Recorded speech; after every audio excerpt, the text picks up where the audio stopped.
மடந்தை கெளிலொழுகும் சீராரும் வதனமென திகழ் பரத கண்டமிதில் தெக்கணமும் அதில் சிறந்த திராவிடனல் திருநாடும் தக்க சிறு பிறை நுதலும் தரித்தனரும் திலகமுமே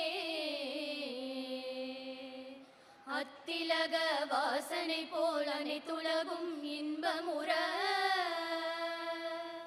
எத்திசையும் புகழ் மணக்க இருந்த பெரும் தமிழனங்கே தமிழனங்கே